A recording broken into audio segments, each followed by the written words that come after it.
Hello students, this video will cover arithmetic progression जो कि बहुत इंपॉर्टेंट चैप्टर है।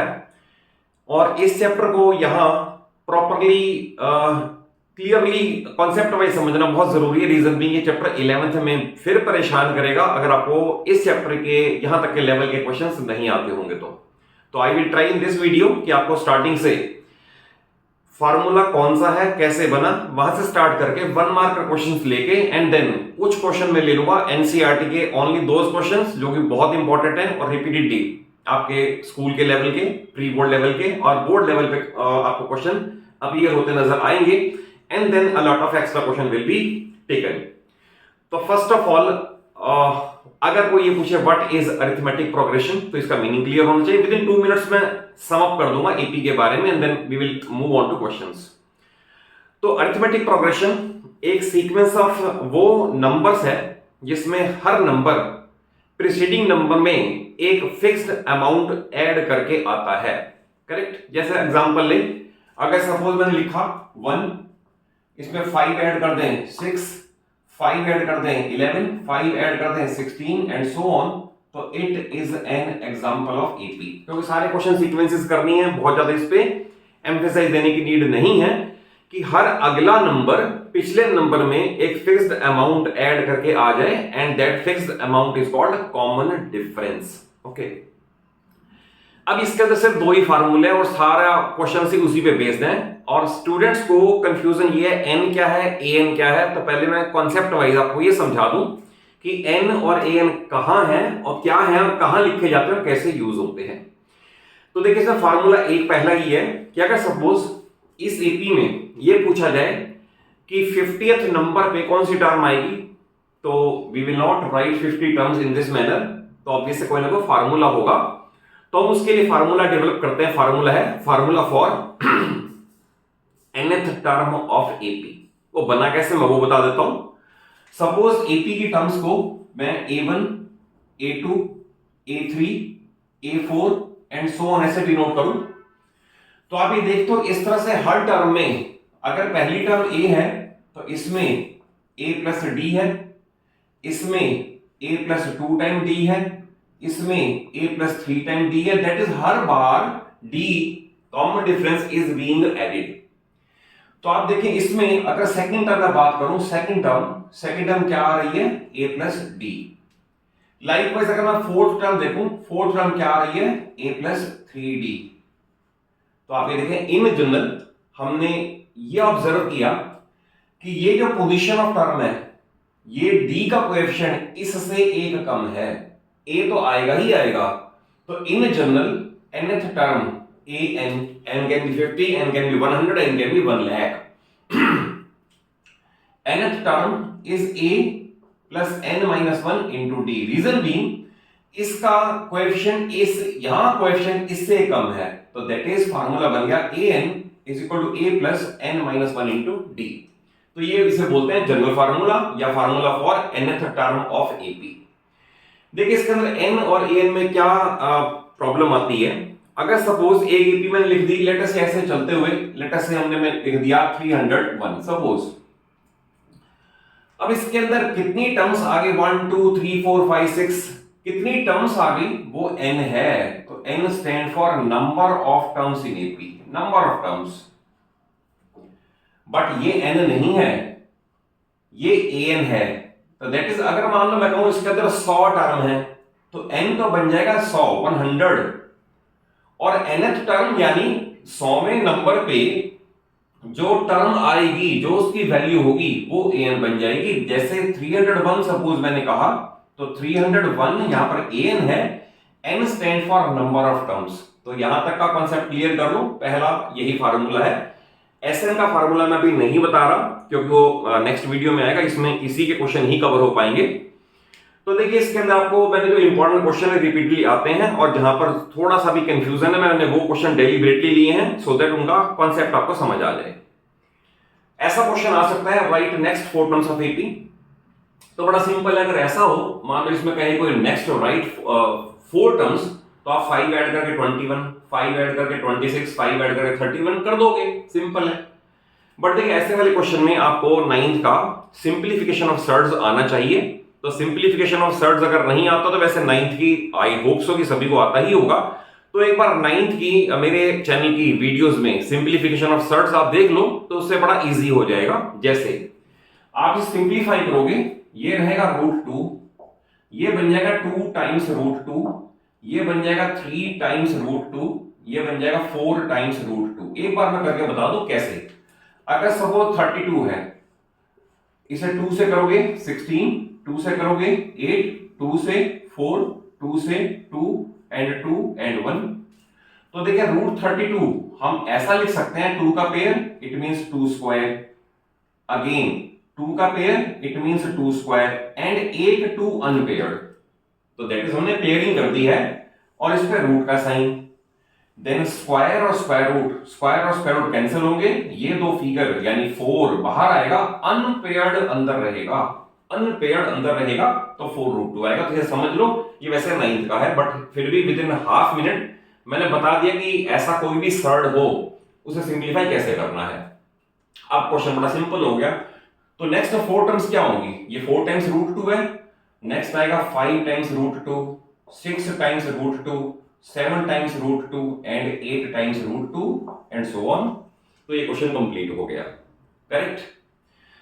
देखिए नेक्स्ट क्वेश्चन, ये अगर कोई एपी में एक ही नंबर बार बार रिपीट हो रहा है तो V से common difference D is 0। Since D is also a real number तो therefore such AP is also permissible that also exists। तो इस केस में जब एक ही टर्म चली आ रही है और कॉमन डिफरेंस 0 है तो we can write that next 4 terms again will be √2 and so on. तो याद रखना अगर कॉमन डिफरेंस 0 है तो भी एपी है एंड रिपीटेडली वही टर्म्स लिखते जाओ तो वो उसका आंसर बन जाएगा, जैसे मैंने बताया √2 का केस। नेक्स्ट है for what value of p the given 3 terms are in AP, या for what value of p these are the first 3 terms of AP। बात एक ही है, तो आप इसमें देखिए समझ ले कैसा करना है। अगर मान लो मैं कहूं 3 terms A B C AP में है तो AP की सिर्फ एक ही कंडीशन है कि common difference must be same, that is this minus this B minus A must be equal to this minus this that is C minus B। इसे इधर लाओगे it will be 2B and A बन जाएगा A plus C। तो मैंने आपको एक formula सा बना के दे दिया सिंपल करने के लिए। अगर 3 टर्म्स इन AP हैं तो याद रखना आपको सीधा ये यूज करना है, twice of the middle term is equal to sum of extreme terms. अब ये आपको दे रखा है, ये मिडल टर्म है, ये एक्सट्रीम टर्म्स है, आप डायरेक्टली लिखें they are in AP if common difference same, therefore twice of the middle term that is 26, twice of the middle term is equal to sum of extreme terms 2p plus 1 और plus 5p minus 3। then इनका net है पर -2, इधर आके +2 हो जाएगा तो 28, ये बन जाएगा 7p, तो p is equal to 4, therefore for p is equal to 4 they are 3 terms consecutive terms of AP। अरे क्वेश्चन बहुत इंपॉर्टेंट है। ऐसे में कई बार ऐसा भी आता है कि यहां पर k p या x जो भी होगा वो क्वांटिटी के फॉर्म में होगा, 2p² plus 2p plus 5 like this. तो उस केस में p का डबल आंसर भी आ सकता है, क्योंकि फाइनली आंसर अगर p में क्वाड्रेटिक बनेगी तो you will get 2 answers, p is equal 3, p is equal -5। तो वो भी परमिसिबल है, उसमें कोई रिजेक्ट कोई नहीं होता। क्लियर है। नेक्स्ट ये टाइप क्वेश्चन भी बड़ा इंपॉर्टेंट है, इनमें मैक्सिमम में आंसर 0 ही आता है, बट कैसे करना है आपको देगा 5 times 5th term of an AP is 10 times its 10th term, then prove that 15th term is 0। तो देखिए ऐसे वाले क्वेश्चन में हमेशा एक लाइन पहले जरूर लिखा करो, let A is the first term and D is the common difference। उसके बाद ये 5 times 5th term, तो 5 times 5th term is equal to 10 times 10th term। ये कंडीशन गिवन है, 5 times 5th term is equal to 10 times 10th term। अब देखिए इसको 5 into, जब A 5 है ना, अब आप इसे यूज करके डायरेक्टली लिखोगे A प्लस 4D। क्यों? क्योंकि A तो आना ही है और D का कोएफिशिएंट इससे कम होगा, is equal to 10 into A plus 9D, then 5A plus 20D is equal to 10A plus 90D। और इसे उधर ट्रांसपोज करोगे ये आएगा 5a, इसे इधर ट्रांसपोज करोगे ये आएगा -70d, रीजन बीइंग 20 है, इधर आके माइनस हो जाएगा। देन कैंसिलेशन करोगे तो therefore a is equal to ये आएगा -14d, रीजन बीइंग 5 का कैंसिलेशन होगा, a is equal to -14d। अब आप a और d का रिलेशन आप यहां एस्टेब्लिश कर लिया आपने, अब आपको करना है 15th टर्म के लिए, तो we will write now 15th term is equal to a plus 14d। उसके बाद लिखा जाएगा substituting value of a in this equation, in place of a I will place -14d and plus 14d, they must cancel out, hence 15th term is 0। तो ऐसे कई question है, 10 times 10th term of an AP is equal to 25 times 25th term, then prove that या find 34th term। तो इनमें a in terms of d express कर लो जैसा मैंने किया, और उसके बाद जो डिजायर्ड टर्म है ना आप उसके अंदर d की वैल्यू पुट कर दो या a की वैल्यू पुट कर दो और it will come out to be 0, और मैक्सिमम क्वेश्चन में आंसर 0 ही होता है अगर ये है इतने टाइम्स इतनी मी टर्म इज इक्वल टू इतने टाइम इतनी मी टर्म, एंड देन उस केस में इन केस a और d का रिलेशन बना देते हो और डिजायर्ड रिजल्ट में पुट कर देते हो। नेक्स्ट है how many 2 digit numbers are divisible by 6। तो देखिए ऐसे तो बहुत सारे क्वेश्चन है, आप समझ लो इसको, जब भी ऐसा क्वेश्चन आएगा how many 3 digit numbers are divisible by 8, okay, how many 4 digit numbers are divisible by 11, how many 2 digit numbers are divisible by 3, कितने भी क्वेश्चंस हो आपको एपी अपने आप सोचनी पड़ेगी, लिखनी पड़ेगी, आप रफ में पहले आप एपी को अपने आप बनाओगे। जैसे इसमें है 2 डिजिट नंबर भी होना चाहिए और 6 से डिवाइड भी होना चाहिए, तो हम स्टार्ट करें 2 डिजिट नंबर हमारे 10 से स्टार्ट होके 99 तक जाते हैं। अब आप सोचें क्या 11 6 से डिविजिबल है? नहीं, 12 है, तो आप एपी 12 और 12 है और 6 से डिविजिबल है, तो नेक्स्ट 18 आएगा, नेक्स्ट 28 आएगा एंड सो ऑन।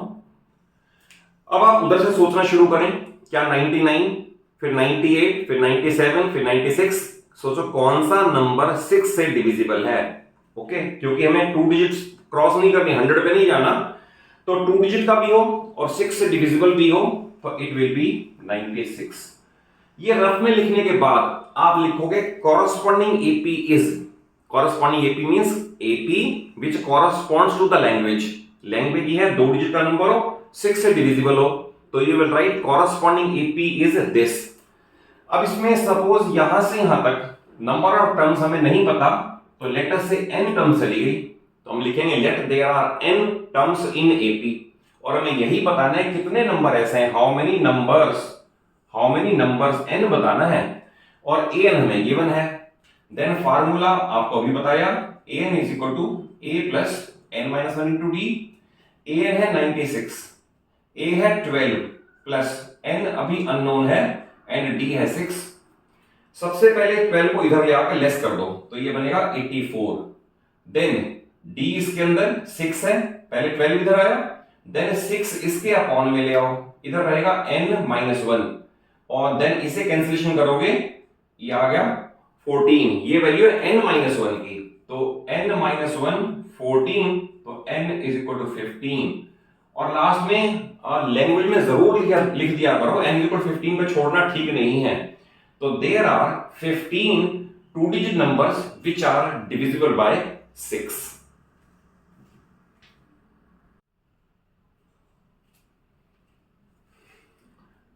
ये नेक्स्ट 5 क्वेश्चन का सेट मैंने वो लिया है जो यूजुअली आपके प्री बोर्ड में और बोर्ड में क्वेश्चन आते हुए नजर आते हैं आपको। देखिए क्वेश्चन ये है, angles of a triangle are in AP, greatest angle is twice of the least, find all the angles. तो you know that triangle has 3 angles, obvious है हमें 3 टर्म्स इन एपी कंसीडर करनी है। देखिए नेक्स्ट क्वेश्चन साथ साथ बता दूं, angles of a quadrilateral are in AP, now quadrilateral has 4 angles, they are in AP, now 4 terms in AP are to be considered। तो आपको एक गोल्डन रूल बता देता हूं, जब भी ऐसा क्वेश्चन आए 3 टर्म्स इन AP आपको कंसीडर करनी हो, जैसे इस केस के अंदर है, तो आप लिखें let angles of triangle in AP are a minus d, a and a plus D.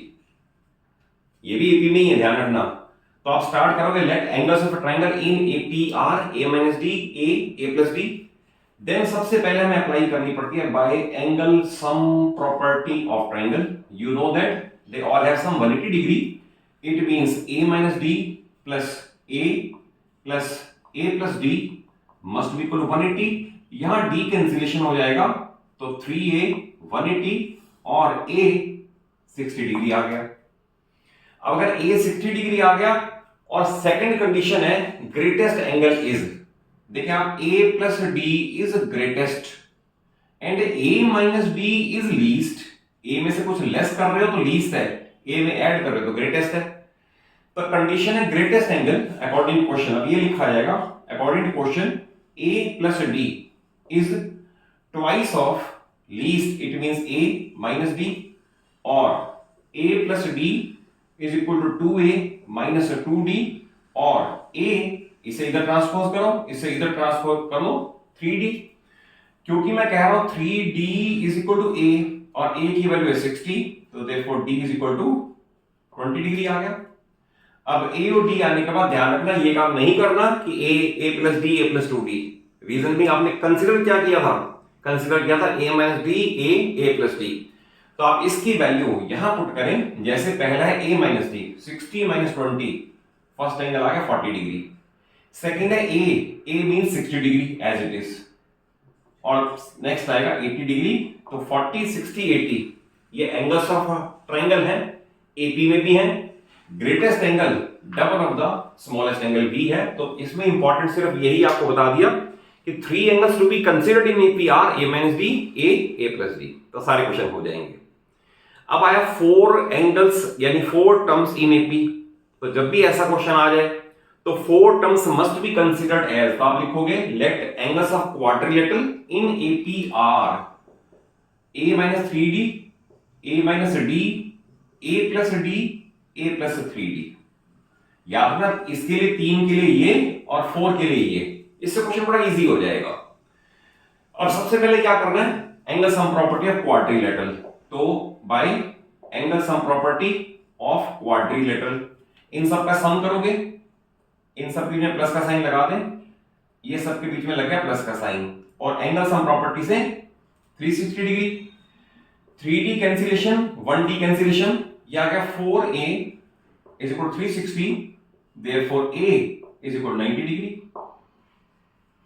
अब फिर कंडीशन कोई ना कोई और दे रखी होगी, इस केस में कंडीशन दे रखी है फिर वही greatest angle is double of the least. तो ऑब्वियस है इसके अंदर a plus 3d is greatest and a minus 3d is least, तो greatest is twice of least. यहां पुट कर दे जैसे पिछले क्वेश्चन में किया था, greatest angle is twice of least, और 2a minus 6d।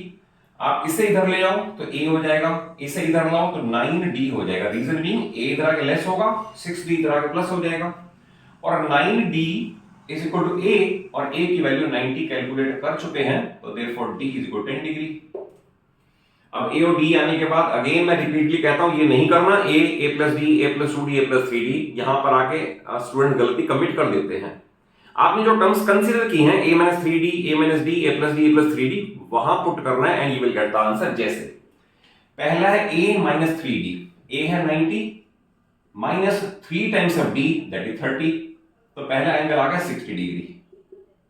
Then in AP है a minus d, a means यहां पर है हमारा 90 डिग्री और d मींस 10 तो 80 डिग्री, और लाइकवाइज बाकी दो में पुट करोगे you will get 100 degree and 120 degree. तो देखिए इसके अंदर these are 4 angles in AP and greatest angle is twice of the least and condition is fulfilled। ये दोनों क्वेश्चन बहुत इंपॉर्टेंट, इन्हें जरूर कर लो, प्री बोर्ड तक लेवल में बड़े इजीली क्वेश्चन आ जाते हैं ये वाले। नेक्स्ट ये क्वेश्चन मैंने डेलिबरेटली एक्स्ट्रा से लिया है, आप इसका बिल्कुल सिमिलर क्वेश्चन एनसीईआरटी का, वो आप खुद प्रैक्टिस कर लो। कोई प्रॉब्लम आए, कुछ और समझ ना आए या कहीं डाउट हो तो आप कमेंट बॉक्स में जाकर जरूर पूछ भी सकते हो, उसका रिप्लाई मैं जरूर दे दूंगा। आपको देखा विच term of AP 3 10 17, that is AP ऐसे चली जा रही है 3 10 17 is 84 more than 13th term, यहां पर एक 13th टर्म आई, तो क्वेश्चन है इससे आगे जाकर 84 ऐड कर दें तो वो कौन सी टर्म होगी। Clear meaning, which term of AP is 84 more than 13th term. तो स्टार्ट आप ऐसे करोगे, let nth term is 84 more than 13th term. तो आप देखिए लैंग्वेज में ये लिखा जाएगा nth term minus 13th term is 84। क्यों? क्योंकि nth टर्म 13th टर्म से 84 ज्यादा है, करेक्ट। अब इसमें आ गया A13 पहले, तो आप A13 की वैल्यू निकाल लो। तो A13 you know it very well, A + 12D। क्यों? A तो रहेगा और D का कोएफिशिएंट इससे कम। तो इस AP में ये आ गया 3 + 12 × D, इसमें से लेस करके D आता है, A2 - A1। ध्यान रखना A2 - A1 always gives us D।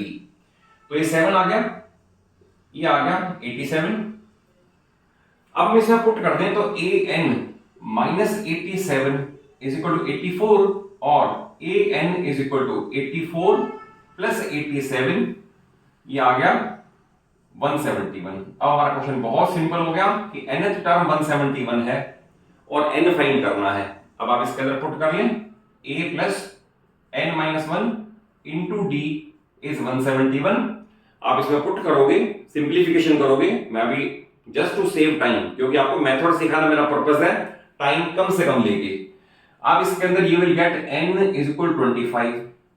तो फिर n = 25 का आंसर नहीं छोड़ना, याद रखना मार्क्स फुल नहीं मिलेंगे। अगर आपको मैं वो सिखा रहा हूं जो आपको 100% मार्क्स दिलवाएगा, तो यहां आंसर नहीं छोड़ना, लैंग्वेज में लिखना है hence 25th term is 84 more than 13th term. Language में छोड़ना आंसर, सो दैट कंप्लीट पूरे मार्क्स मिल जाएंगे आपको। तो इसका सिंप्लीफिकेशन मैं आपके लिए छोड़ दिया है। नेक्स्ट है find the 10th term from the end. ये भी एनसीईआरटी बेस्ड क्वेश्चन है, इसे भी जरूर सीख लो। इसका आपको कॉन्सेप्ट बता दूं क्या है। जैसी एपी आपको दे रखी है, तो आप इधर से डी देख लो। लेटर से डी आ गया 3, उधर से आएगा -3, करेक्ट। इधर से डी देख लो, लेटर से आपका आ गया -½ उधर से आएगा +½ that is magnitude will not change, only sign will change. Plus वाला है तो माइनस वाला कर दो, माइनस है तो प्लस कर दो, और एपी को लिख दो रिवर्स ऑर्डर में, क्योंकि हमें इधर से बैक साइड से 10th चाहिए। तो पहले मैं एपी को रिवर्स ऑर्डर में लिखूंगा, और रिवर्स ऑर्डर में लिखने का मेथड बता दिया कि आप इधर से डी देख लो, उधर से डी में सिर्फ साइन चेंज कर दो, कीपिंग द मैग्नीट्यूड सेम। जैसे इस एपी में आप इधर से डी देखोगे तो डी इधर से 5 आ रहा है, A2 - A1, तो उधर से क्या आना चाहिए, -5। तो पहली लाइन ये लिखनी है, writing the AP in reverse order. Remember लिखना है जरूर, writing the AP in reverse order. तो 254, देन -5 ऐड कर दें, 249 -5 ऐड कर दें, 244 एंड सो ऑन, फिर 14, फिर 9, फिर 4।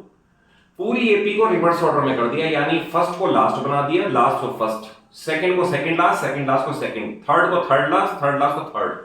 ये बना दिया पूरी एपी को रिवर्स ऑर्डर में। अब आपका जो इधर से 10th निकालना था, अब आपका इधर से A10 आपका आंसर बन जाएगा, क्योंकि इधर का A10 गिवन एपी का लास्ट से होगा। तो इसमें आप A10 निकालोगे तो A + 9D आएगा, keeping A = 254 and D = -5। I hope की वैल्यू इसमें पुट कर लोगे, और इसमें लिखना ये है, आपको मैंने स्टार्टिंग बता दिया कि writing the AP in reverse order, और रिवर्स ऑर्डर में डी का क्या ध्यान रखना है वो आपको मैंने बता दिया, और इसकी कैलकुलेशन करके यू विल गेट 209। तो therefore 10th term from and is 209। तो ये इसका आंसर हो जाए। ऐसा कोई सा भी क्वेश्चन आए कि 50th term from the end, 35th term from the end, पहले आप एपी को रिवर्स ऑर्डर में लिख लो, और रिवर्स ऑर्डर में लिखने के बाद बिगिनिंग से उतनी टार्म कैलकुलेट कर लो, कीपिंग इन माइंड कि आपने डी का साइन चेंज कर दिया है। और देखिए लास्ट क्वेश्चन जो कि बहुत ही इंपॉर्टेंट है, और ये भी एनसीईआरटी में ऐसा क्वेश्चन है। देखिए क्वेश्चन ये दे रखा है आपको, which term is the first negative term. देखिए आप डिसेंडिंग एपी है, 48, 43, 38, कहीं ना कहीं जाके नेगेटिव शुरू हो जाएंगी, उसके बाद तो सारी नेगेटिव चलेंगी। तो क्वेश्चन है कि इस एपी में पहली नेगेटिव टर्म कौन सी होगी, 10th होगी, 20th होगी, 30th होगी। तो देखिए इसका आपको सिंपल तरीका बता देता हूं। आप इसमें ये मान लो लेट nth टर्म इज 0, ये तो बड़ा इजी है। आप ये नहीं मानो लेस देन 0 ग्रेटर देन 0 वाला मत मानो, रीजन बीइंग वहां पर कहीं ना कहीं कंफ्यूजन ट्रांसपोजिशन में, माइनस कैंसिलेशन में गलती कर बैठोगे। बट अगर आप लिखोगे लेट nth टर्म इज 0, तो गलती का कोई चांस नहीं है, करेक्ट। और ऐसे केस में हमारा आंसर नेक्स्ट इंटीजर बन जाएगा। ये ध्यान रखना, मान लो मैंने कहा let nth term is 0, n आ गया 15 पे अगर 0 हुआ तो I will say 16th term is first negative term. और मान लो n आ गया 15.1, तो 15.1th टर्म कुछ नहीं होती, यानी फ्रैक्शन वाली भी कोई टर्म नहीं होती, और इंटीग्रल होगी तो भी नेक्स्ट इंटीजर हमारा आंसर बन जाएगा। बस ये कर लेना, 101% फुल मार्क्स मिलेंगे, करेक्ट माना जाएगा, कोई डाउट नहीं है। आपको एपी ये गिवन है तो आप स्टार्ट करोगे लेट nth टर्म इज 0, हम ये मान के चलते हैं। तो nth टर्म का फार्मूला है nth term is equal to a plus n minus 1 into d, like this. अब nth टर्म 0 है, एपी में ये 48 है, प्लस n हमें नहीं पता, n minus 1 into D, D इसमें से लेस करके आ रहा है -5। आप इसे इधर ट्रांसपोज करोगे -48 is equal to n minus 1, -5 यहां मल्टीप्लाइड है, इधर आके डिवाइड शो करोगे -5, ये कैंसिलेशन होएगा। और 48 को अगर 5 से कर दे फ्रैक्शनली आएगा, but no problem, 48 divide by 5 कर दें, 9 पॉइंट समथिंग है ये 9.6 is equal to n minus 1, तो therefore n is equal to 10.6। It implies that, आपको मैंने बताया जो भी n का वैल्यू आए, इंटीग्रल आए तो भी अगला इंटीजर, और फ्रैक्शन आए तो भी अगला इंटीजर, दैट इज इतने पे आके 0 बनेगी, तो it implies that 11th term is first negative term. और इसमें ऐसा करने पे 100% है, कहीं गलती हो ही नहीं सकती, क्योंकि आपने देखिए उसमें गलती मैं बता दूं क्या होता है। देखिए आप अगर मान लो मैं ये कहूं -x is equal to -6, you know it very well कि माइनस माइनस कैंसिल कर देते हो, बट अगर कहीं ऐसा आता है -x greater than equal to -6, अब भी अगर आप ये काम कर दोगे ना तो एब्सोल्युटली रॉन्ग हो जाएगा, ये काम नहीं कर सकते। अगर आप माइनस कैंसिलेशन करोगे तो आप लिखोगे x greater than equal to 6, और इसी प्रॉब्लम की वजह से कई बार क्वेश्चन सारा आता हुआ भी गलत हो जाता है। तो आपने हमेशा जो आपको मेथड सिखा दिया, nth टर्म को 0 मान लो, और जो भी n का आंसर आए तो अगला इंटीजर हमारा आंसर बन जाएगा, दैट इज वो हमारी पहली नेगेटिव टर्म होगी, उसके बाद डिसेंडिंग एपी है, सारी टर्म्स नेगेटिव आएंगी। तो आई हैव ट्राइड कि आपको पहले फार्मूले के maximum variety question, it is inclusive not exhaustive, ऐसा हो ही नहीं सकता कि मैं आपको 10 या 20 क्वेश्चंस कराऊं और मैं आपको कहूं कि सारे क्वेश्चन आपको आ गए, बट टेंडेंसी मेरी ये है कि आपको हर वीडियो में टाइप समझा के चलूं, सो दैट आप सिमिलर क्वेश्चन प्रैक्टिस करें और आपको कोई प्रॉब्लम ना आए। तो अगर कॉन्सेप्ट वाइज समझ आया हो, वीडियो अच्छी लगे तो जरूर एक अच्छा सा लाइक दे देना, अपने सभी फ्रेंड्स को, सभी क्लासमेट्स को वीडियो जरूर शेयर कर लो, और चैनल स्लोजा क्लासेस को इसलिए कह रहा हूं सब्सक्राइब कर लो, सो दैट आपको पूरी फिजिक्स, केमिस्ट्री, मैथ्स 9th की और 10th की मेरे चैनल पे इजिली, स्मूथली और कॉम्प्रिहेंसिव वे में अवेलेबल हो जाए। Thank you for watching the video.